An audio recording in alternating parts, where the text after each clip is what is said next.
आजकल जो बात पूरे ज़माने में चल रही है, आजकल जो बात पूरी दुनिया में चल रही है वो जो है फीफा वर्ल्ड कप को लेकर और इसी तरह से कतर को लेकर एक बात चल रही है कि कतर ने कैसी मेज़बानी की, कितना छोटा मुल्क था, इसके बावजूद उसने ये हिम्मत की और इतने मिलियन डॉलर उसने खर्च किए कि पूरी दुनिया हैरान है, परेशान है कि मेज़बानी के लिए क्या ऐसा भी किया जा सकता है।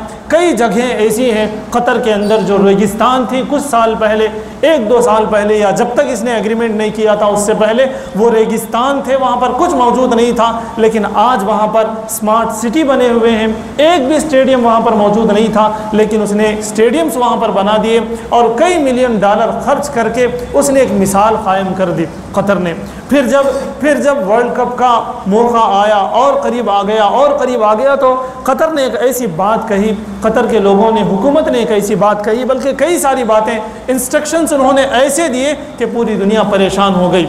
मैं आपको उससे पहले ये बता दूं कि पूरी दुनिया के अंदर इस्लामोफोबिया को फैलाने की कोशिश की गई और एक चाल चली गई और इस्लाम को दहशत वाला, इस्लाम को और मुसलमानों को दहशतगर्द साबित करने की बड़ी कोशिश 9/11 से की गई, बहुत दिनों से की गई। वैसे तो ये जो साजिश है इस्लाम के ख़िलाफ़ अव्वल वरहले से, पहले ही दिन से नबी पाक सल्लल्लाहु अलैहि वसल्लम के ज़माने से ये चल रही थी, लेकिन इधर बहुत तेज़ी से इस बात को फैलाने की कोशिश की गई कि ये जो इस्लाम है, ये इस्लाम दहशतगर्दी का मज़हब है। मुसलमान जो हैं उनके अंदर रहमदिली नहीं होती, इनके अंदर जो है सफ़ाकी इनके अंदर होती है। इस बात को फैलाने की कोशिश की गई। कतर ने खामोश अंदाज से वर्ल्ड कप के, मैं यूँ कहूँ कि वर्ल्ड कप के साए में, वर्ल्ड कप के पीछे से कतर ने इस बात को साबित करने की कोशिश की है कि इस्लाम और मुसलमान ऐसे नहीं हैं जैसे पूरी दुनिया को बताया जा रहा है।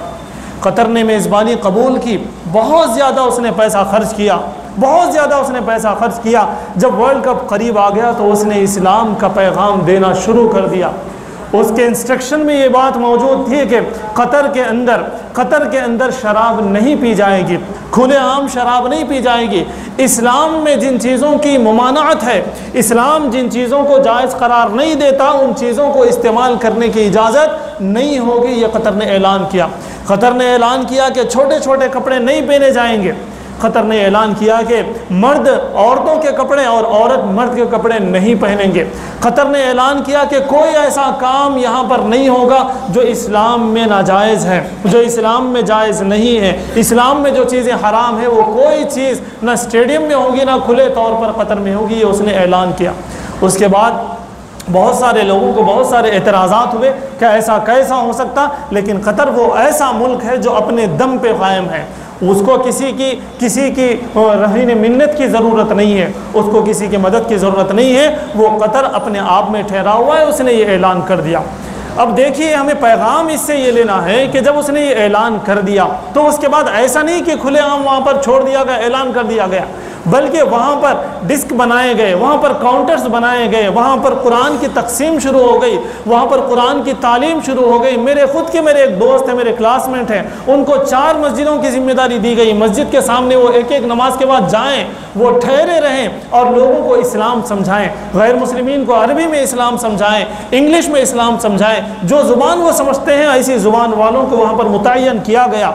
और ये बताया जा रहा है पूरी दुनिया से जो मेहमान वहाँ पर आए हैं कि इस्लाम आखिर है क्या। बस इस पे ही ख़त्म नहीं किया गया, वहाँ पर ये बात सामने आ रही है कि स्टेडियम के बाहर कतरी ठहरे हुए होते हैं। जब मैच ख़त्म होता है तो लोगों को, दुनिया भर से आए हुए लोगों को अपने घर मेहमान बनाकर ले जाते हैं और वहाँ पर ले जाकर उनकी मेहमान नवाजी कर रहे हैं। उसके बाद उनको बता रहे हैं कि भाई इस्लाम क्या है, मुसलमान कैसे होते हैं। इससे बड़ी तब्दीली वहाँ पर आ रही है, आलमी तौर पर बड़ी तब्दीली आ रही है। इस तब्दीली को देखकर आज हमें करने का क्या काम है, ये सबक लेना हमारे लिए ज़रूरी है। कतर ने अपना काम कर दिया, कतरियों ने अपना काम कर दिया, हनूज वो अपना काम कर रहे हैं, वो काम अपना करते रहेंगे, फाइनल तक वो अपना काम करते रहेंगे। लेकिन मेरे दोस्तों, इस अजीम काम को उन्होंने किया तो अब हमारी जिम्मेदारी है कि हम क्या करें। आप बताइए, क्या हम जानते हैं कि कुरान करीम के अंदर क्या है? क्या हम जानते हैं कि हमारी मस्जिद को कौन मेहमान आया हुआ है, हमारे मोहल्ले में कौन मेहमान आया हुआ है, कौन हमारे मोहल्ले में ज़रूरतमंद है, किसकी क्या ज़रूरत है, हमारे अपने बच्चों को कुरान करीम पढ़ने आता भी है या नहीं आता, हम अपने आप को कुरान करीम से कितना करीब रखे हुए हैं। लोग तो कुरान को समझाने के लिए, दीन को समझाने के लिए मिलियंस कतर ने खर्च कर दिए। पस मंज़र में उसका मकसद ये है कि इस्लाम को मैं बताऊं। आज हमारे पास इस्लाम बताने के लिए अच्छा मौका है, फ्री में मौका है, चंद पैसों में भी हमें मौका है। लेकिन मेरे दोस्तों, हम क्यों इस्लाम नहीं बता रहे, हम क्यों कुरान क्या है हम अपने आप को नहीं बता रहे, अपनी औलाद को नहीं बता रहे, गैरों को नहीं बता रहे, अपने पड़ोस को नहीं बता रहे। ये हमारे सामने सवाल है। तो आज हमें कतर से और कतरियों से, फुटबॉल के उस मैच से, उस टूर्नामेंट से हमें ये सबक लेने की ज़रूरत है कि मैं जहाँ रहूँ मैं इस्लाम को बताऊँ, मैं जहाँ रहूँ मैं इस्लाम को पेश करने की कोशिश करूँ। मैं पैसे से पेश कर सकता हूँ तो वैसे पेश करूँ, मैं अखलाक से पेश कर सकता हूँ तो वैसे करूँ, मैं निगाहों से इस्लाम को पेश कर सकता हूँ तो वैसे करूँ, मैं खाने के ज़रिए से पेश कर सकता हूँ तो वैसे करूँ। मैं अपने बच्चों, मैं अगर बाप हूँ तो बच्चों के अंदर दीन कैसे आ जाए, इस्लाम कैसे आ जाए, इसकी मैं फ़िक्र करूँ। अगर मैं लड़की हूँ, अगर मैं लड़का हूँ तो मैं सोचूँ कि मेरी बहनें हैं, मेरी बीवी है, मेरे घर की औरतें हैं, उनके अंदर दीन कैसे आ जाए, इस्लाम कैसे आ जाए, उन तक इस्लाम कैसे पहुँचे। इसको अगर हम करने की कोशिश करेंगे तो इंशाअल्लाह हमारे लिए बहुत फ़ायदा होगा। आखिर में बस इस पैगाम के साथ मैं अपनी बात ख़त्म करना चाहता हूँ कि हम जो एक्टिविटी करें, हम जैसी ज़िंदगी गुजारें, उस ज़िंदगी से इस्लाम का पैगाम हमारे सामने वालों को मिले, हमारे घर वालों को मिले, हमारे पड़ोसियों को मिले, हमारे कॉलेज और हमारे स्कूल वालों को मिले। हम अगर कारोबार करते हैं तो हमारे ज़रिए से पूरी मार्केट को इस्लाम का पैगाम पहुँचे। इसकी अगर हम कोशिश करेंगे तो इंशाअल्लाह दुनिया में भी हमारे लिए कामयाबी होगी, आखिरत में भी हमारे लिए कामयाबी होगी। अल्लाह ताला से दुआ है कि अल्लाह ताला हमें हर कदम नबी पाक सल्लल्लाहु अलैहि वसल्लम के सुन्नत के मुताबिक उठाते हुए, हर लम्हा हमें पैगाम देने की कोशिश करते हुए हमें ज़िंदगी गुजारने की तौफीक दे। आमीन व आखिर दावाना अनिल हम्दुलिल्लाहि रब्बिल आलमीन।